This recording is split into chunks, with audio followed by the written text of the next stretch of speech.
Hello and welcome to Module 1, Lecture 1. So Module 1 is all about data manipulation using the dplyr package, and the first tool of the dplyr package that we'll be going to using today is filtering datasets.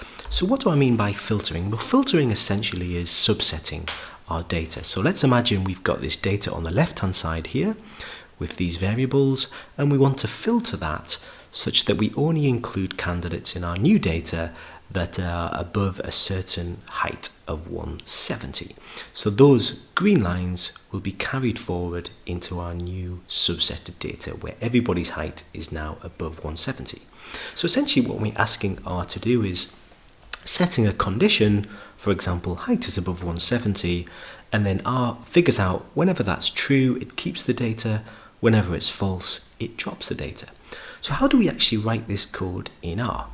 Well, it's actually very easy, but the first thing that we need to do, as this is Module 1, Lecture 1, it's worth pointing out that we first need to install the tidyverse using this code here, and then each time we come to use R, we need to call the tidyverse into our library. So essentially we need to write these two lines of code into our RStudio, which will then essentially load the tidyverse, including the dplyr package, into our R session. Once we've got that, we'll then be able to see the filter function when we use that in RStudio. And there's essentially only two arguments or two pieces of information that we need to tell R. The first is simply what is the data source that we'd like to filter against, so what is our data? And secondly, what is the condition that we want to filter on?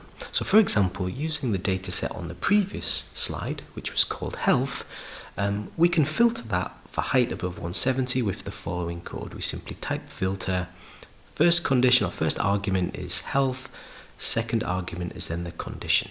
So we're going to do a few examples in R now just so you get a feel for what this looks like. And it's important to mention that this is a very simple example, but you can build up more complex examples with more conditions. So for example, together we're going to work through filtering height of 170 and gender is equal to M, and the ampersand is a useful operator in R for and.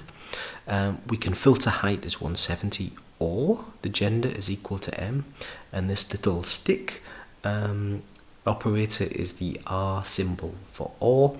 And then we can also do slightly more complex examples where we can have height as being greater than 170, gender as being equal to M, and we can match an age of a certain value, in this case either 18 or 40, and we can do that with this very handy operator, which is essentially a match operator. So let's work through these examples in R together now to illustrate the filter function. Okay, so I've actually installed the tidyverse previously, and it does take a little while to do the first time. So in this instance, I'm just going to call the tidyverse. So I've just called the tidyverse, and that is essentially now loaded dplyr into my R console. What I've also got prepared, which is also available on the handout, is a construction of the health dataset. So I've got these independent variables, and I'm pulling these together into the health dataset. So I'm just going to highlight all of that code, and I'll see that in my environment I've now got the health dataset, and I'm just going to check what that looks like. Yep, I've got the 4 variables there, and the data looks pretty good to me. So let's now work through the first example. So I'm going to filter height is greater than 170 and the gender is equal to M. So I simply type the filter. I can see already that it's called under the dplyr package. The first argument is to put my dataset, which is the health dataset, and then I'm going to filter then I'm going to filter that height is greater than 170, and I'm going to use the ampersand to also filter at the same time the gender is exactly equal to M. Now a couple of points I want to make here. Notice that I've used a double equal sign. You may be aware that R likes to have double equals for referring to an equal to or matching a value, and this is because a single equals can sometimes be confused with an assignment, so it's always best to have a double equal sign. Also notice that I've put M in quotation marks, and that's because the variable gender is actually a character string, so we need to tell R that we're looking for a character, specifically a character that matches M. So let's just run that code, and we'll see that our filtered data set now is everybody who is over 170 in height and gender M. Now for the second example, we can do something very similar, but instead of filtering for and gender is equal to M, we can use the stick.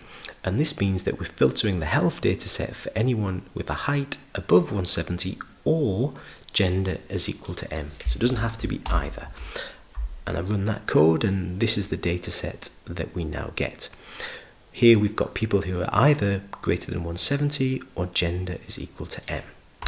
So the final question is a little bit more tricky, but let's break it down. So first of all, again, I'm inputting my data set as the first argument. I'm setting my first condition as height being 170. I'm also going to say that the gender has to be equal to M. Now in this third condition, I'm going to tell R that we also need to look for an age that is either, I'm going to use the match operator, belongs to one of these numbers. So let's just break that down again. So the height condition, the gender condition, and we're also requiring a third condition where the age needs to match one of these numbers. So if I now run that code, this is the data set that I'm left with.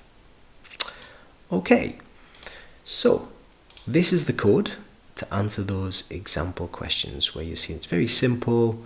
One condition, data set, height is greater than 170, and we've slowly built up the complexity, and you can keep going in R for as many conditions as you like. It's really that powerful for filtering data. So to finish off this lecture, I've set a small mini quiz using the iris dataset, and which is a built-in dataset for R. There are various variables such as petal length or sepal length, and I'd like you to work through these examples, of which the solutions are available in the handout for this lecture. So hope that was useful, and I'll see you in the next lecture. Thank you.